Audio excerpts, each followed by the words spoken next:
Um, okay, so we are going to move now on to the mantis beings. Okay, now if you go on the internet or and you research, if you Google mantis beings, you get a lot of people's experiences. Okay, and they generally seem to be accepted as a very old race, very wise. They're known as the caretakers of children. They're benevolent.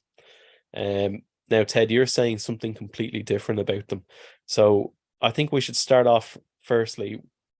When did you first encounter a mantis being? I didn't know that I had encountered a mantis being until uh, under hypnosis with Barbara Barthlick. Uh, we reviewed an incident in my life in which uh, I encountered them in close proximity. I was on a craft where they were, and now I did describe to Barbara uh, on that very first, for those of you who have listened to all the podcasts or maybe read Masquerade of Angels, uh, the very first alien abduction hypnotic regression that we did, that was brought out in the cotton field here in Alabama when I was a little boy and taken, and in that process I had been cloned. Now there were creatures there that I saw on this large mothership where they had taken me. I did see some mantis creatures there and describe them, but I was not in a close encounter with them. I just saw them. That was the first time. Now, the next time was very vivid, very realistic, in which I had a up close and personal encounter with them, and that was a different regression. So those are the only two times. Okay, and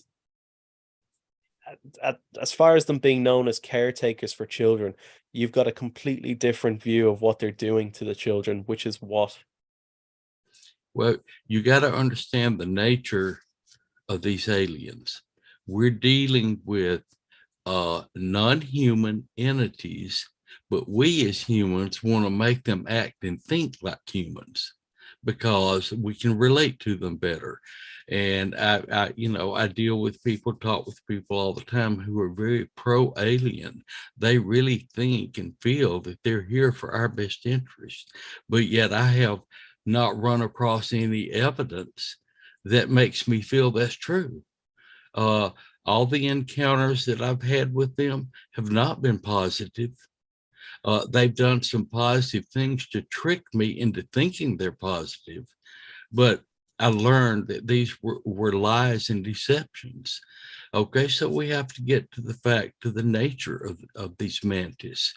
Now, a small, tiny insectoid mantis there that you find on a bush by your house or in the forest, what does it do? Uh, They're just because it's been uh, genetically created to be human size or bigger, taller, doesn't change the nature of what it actually is. And it may have been, its brain may have been genetically improved so that it has rational, the ability to think, create, and act uh, outside and beyond the insectoid position in its natural state. But that doesn't mean that its true character has changed. And it's still an insect. It still behaves like an insect, and it feeds on flesh of other creatures. yeah, And birds, lizards, anything that they can right, get their hands on. everything else that it can get. And I witnessed this on a ship where I was. I saw a craft come in with children, babies. I'm gonna say they probably the oldest one was maybe 4.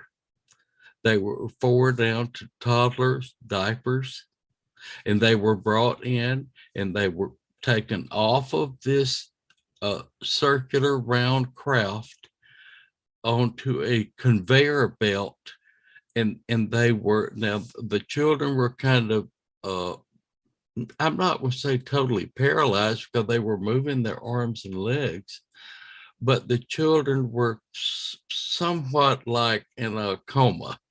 It's not like they had their true faculties mentally. They were just sitting there like they were in La La Land. But they rode this conveyor belt inside a compartment, and this is gross and this is horrible. And but I this story has to be told. People have to know what we're dealing with. This was a processing center where these children were being prepared for food to feed these mantis. And they were taken in there, and all of their extremities, their arms, legs, their heads were all removed by a laser knife type thing. They just seared right across it and it dropped off. And these parts of the bodies were packed in containers to be sent somewhere else. I'm not sure. I didn't witness where they were taken. But then the torso cavity was split open. It was put on continuing this conveyor belt, and it went down onto what looked like, it wasn't, but the closest thing I can say to describe it was like a conveyor belt, but it rode very slowly as if it was like a buffet line. And these tall mantis, and there was bunches of them, they were feeding on the organs inside the cavity of these remains. Oh Now, my is this gosh. gross and sick enough? But I saw it. I even told Barbara, I said, my God, it looked like they were eating into a big baked potato. And now, when I've told this story, people say, you're just trying to horrify everybody. Well, I've been quiet for years.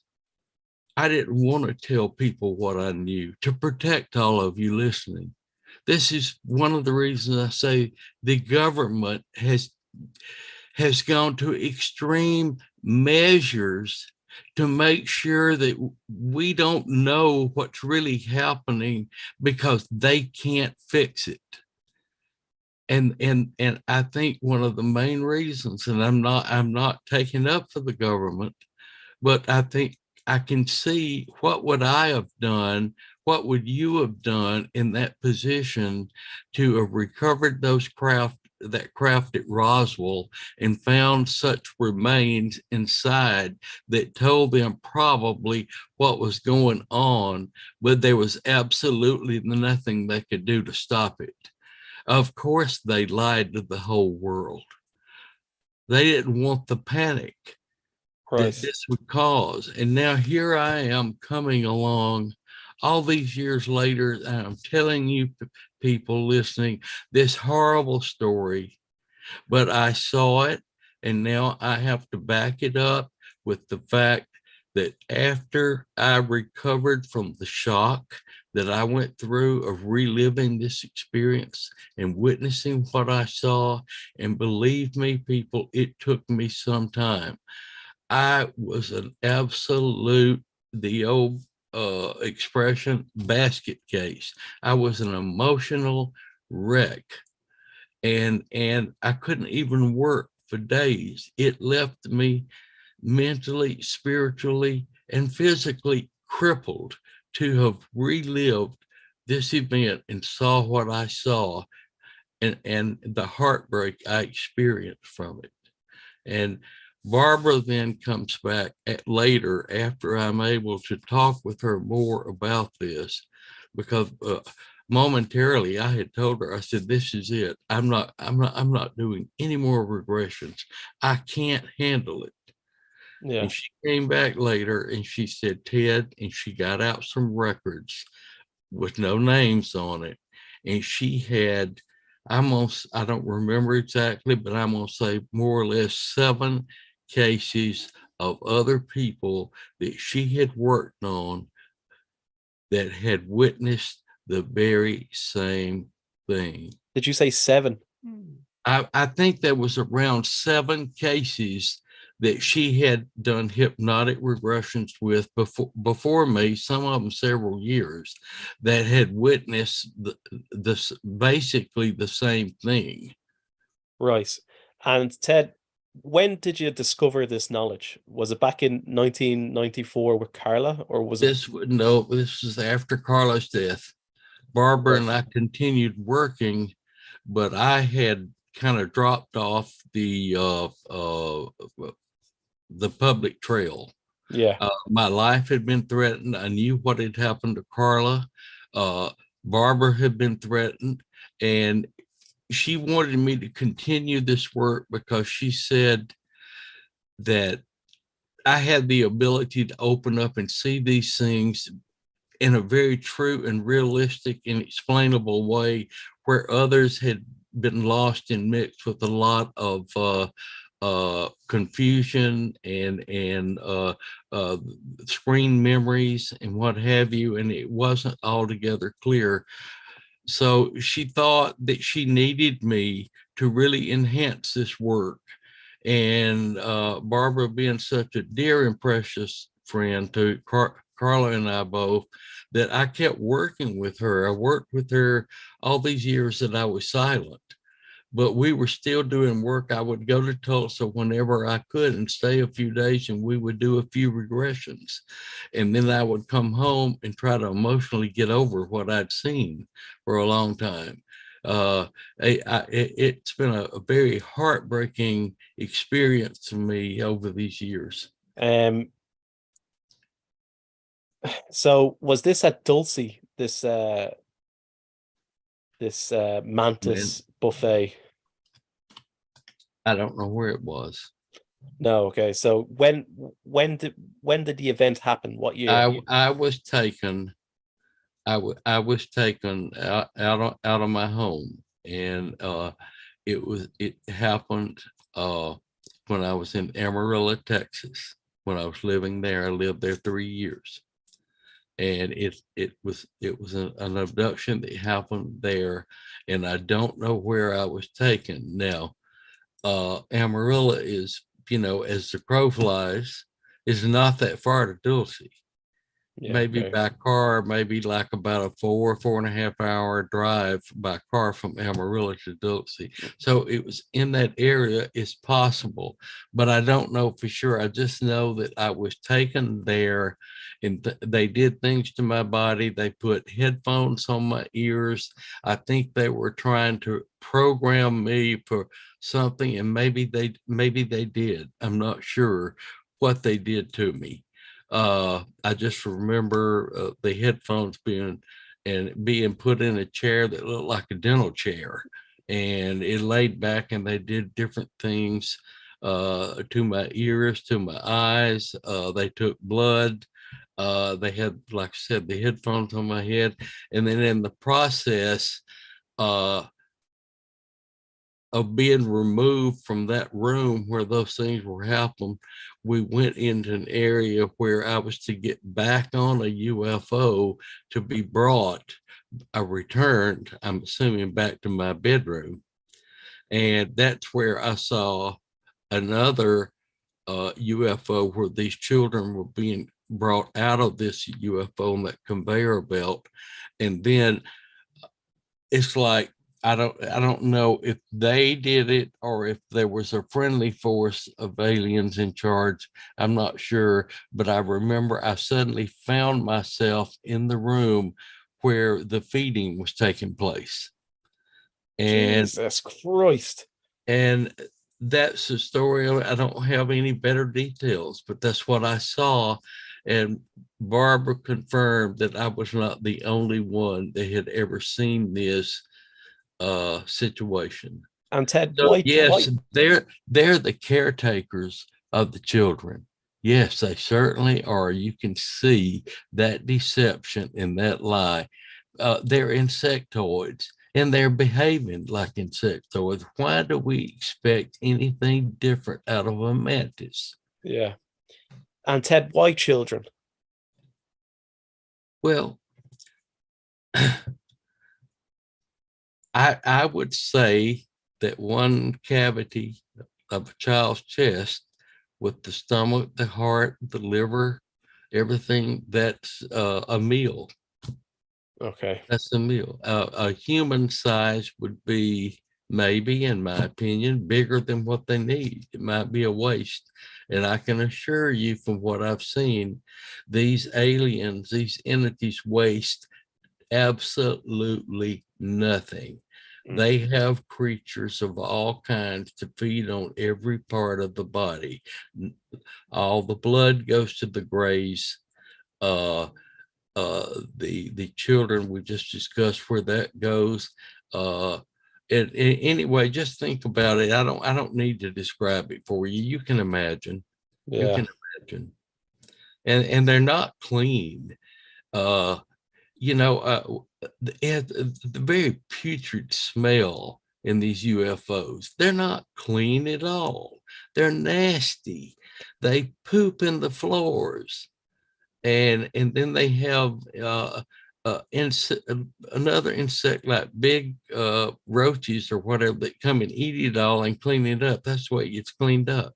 Ugh. So, UFOs are often described as hospital-like. Excuse me. UFOs are often described as hospital-like. Very clean, no rivets or anything, very smooth.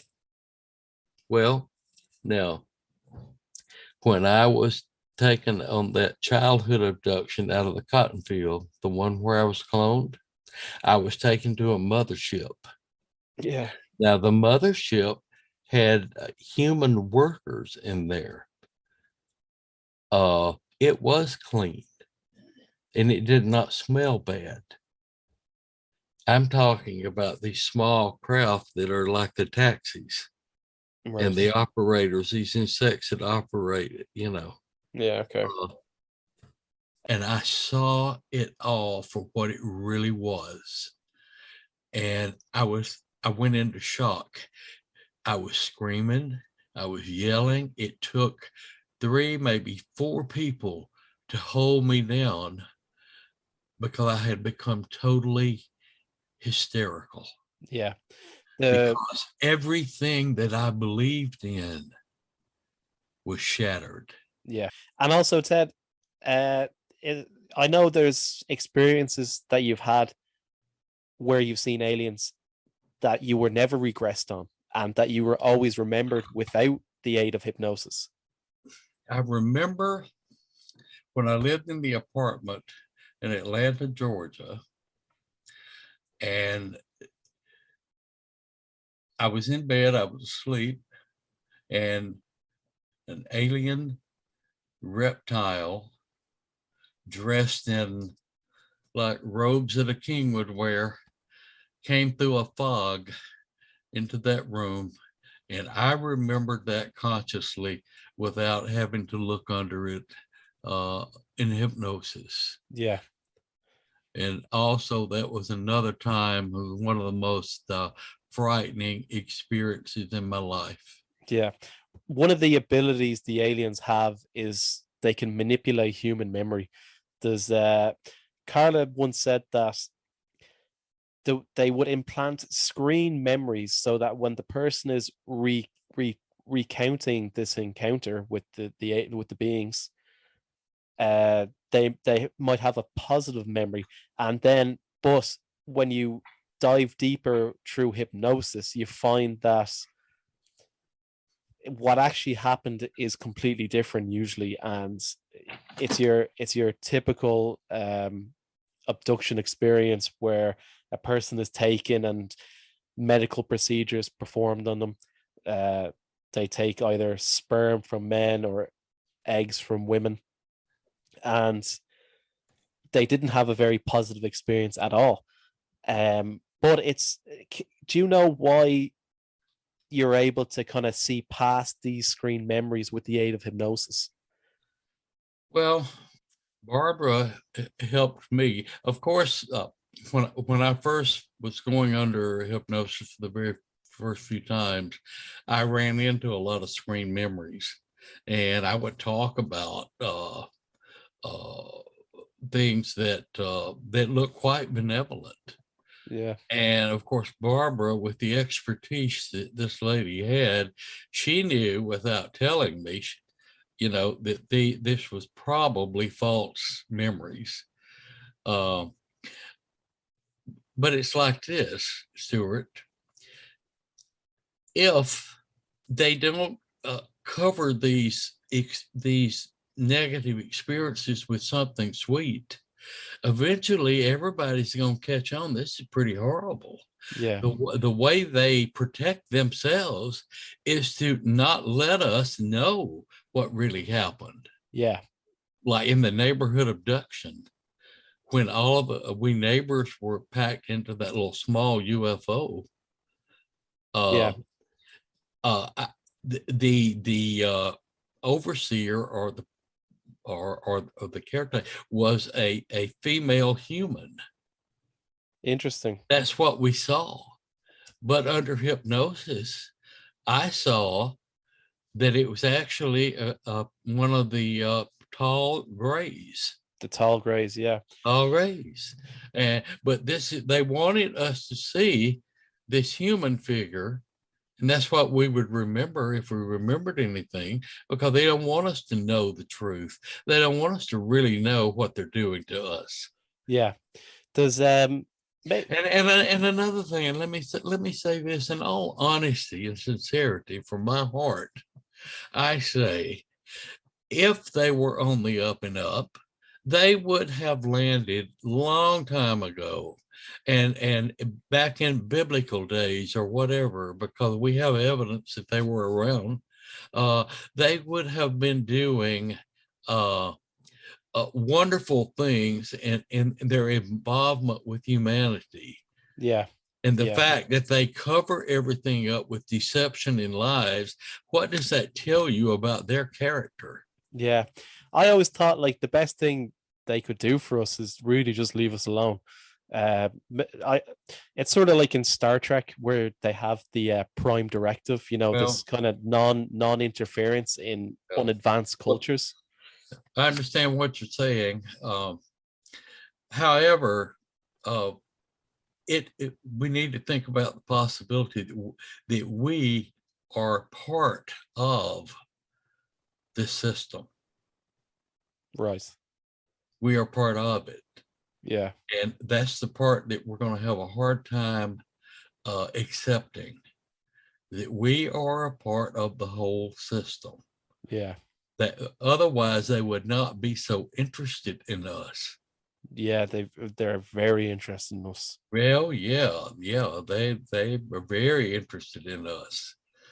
So we are a part of it, but finding the reasons we're a part of it and accepting that reality may be quite difficult for humanity. Oh, it definitely will when human beings start to discover that we're not the top of the food chain anymore.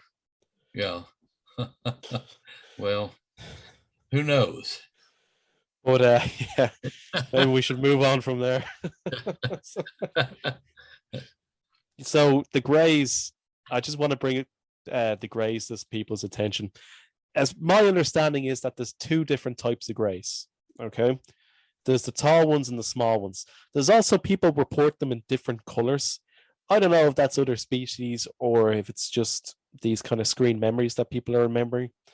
But from what I can tell, and Ted, would you agree that there's two types? There's the tall ones and the small ones. I have seen both. Yeah, the small ones are about 4 foot high. The tall ones maybe 6 or 7 feet. Yeah, somewhere like that. True. Abductees have described the smaller ones as being more robotic, like artificial intelligence, and they seem to be getting controlled by the taller ones. Is that correct? Uh, I'm not absolutely sure. Yeah. I haven't seen enough to where I could pass judgment on that as to how accurate that would be or not.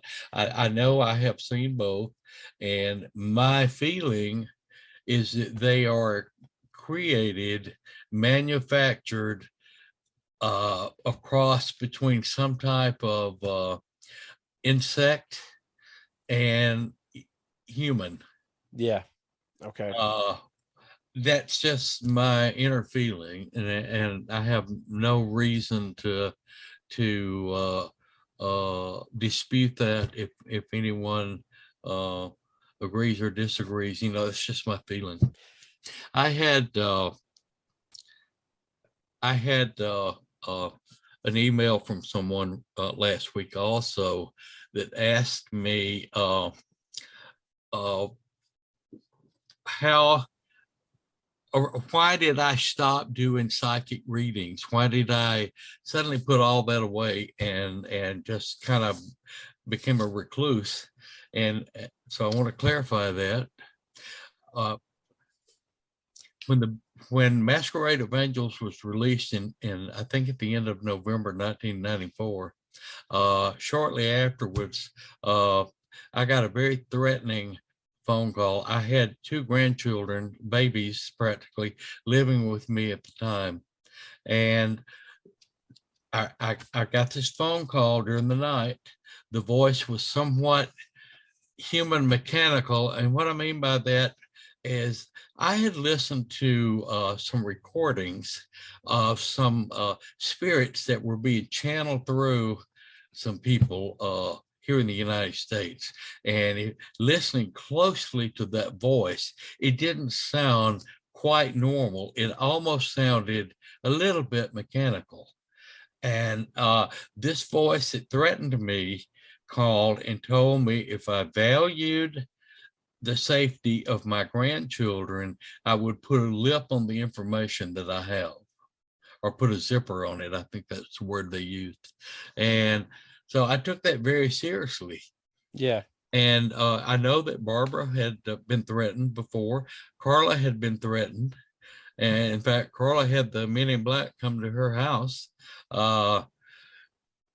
And being under hypnosis, I had seen for the first time that aliens were involved in the psychic readings that I was doing for people, and that it wasn't all just me or my ability. Yeah. They had been playing with my ability to read people. And I say this to those of you who are out there that are psychic. If psychics could come up with all the answers, wouldn't that be wonderful? We would solve every murder mystery there is, but yet we never get answers to those things to any degree. So there is a force at work here that that tells a psychic, or telling myself, what they wanted us to pass on to the person sitting in front of us listening to our reading. And when I saw that reality, it soured me on the whole thing. And I just thought, this is not fair. This is not right. I was very unhappy. I was very hurt. And so I stopped doing readings. I totally stopped doing it, and I still don't do readings. However, if I get anything of importance to pass on to someone that I'm talking to or corresponding with, I always do that if I feel like it is information that is beneficial to that person and helpful in some way. Yeah. So what you're saying is that I recently read this article, and I can't remember the name right now, but it was a study done on people. And Ted, I sent it to you actually. It was a study done on people who had psychic ability. They actually had their brains were wired differently in a certain part of their brain, and they think it acts like an antenna for these this intuition to come in. Um, you know what, folks? I will link that study in the description. Okay. Okay. Anyway, moving on. So, do you think it's possible that these beings have manipulated our genetics, changed the format of these people's brains, where they can kind of control them, kind of direct them where their readings go, all these psychics? Yes, they do it in a very subtle manner, so as not to have the psychic aware that they are channeling information into their brains to pass on to these people. It's very subtle. Now, Uh, a lot of I never suspected, yeah, never until I saw it at work under hypnosis. now a lot of psychics who are listening to this are going to be pretty annoyed, I imagine. Oh, I'm sure they're going to hate me for saying that, but I'm sorry. Hey, that's what I saw. That's what I experienced, and right now, that's what I think. Yeah, If it changes later, I will be the first to say, "Hey, I believe this differently today." yeah, But yeah. right now, that's the way I see it.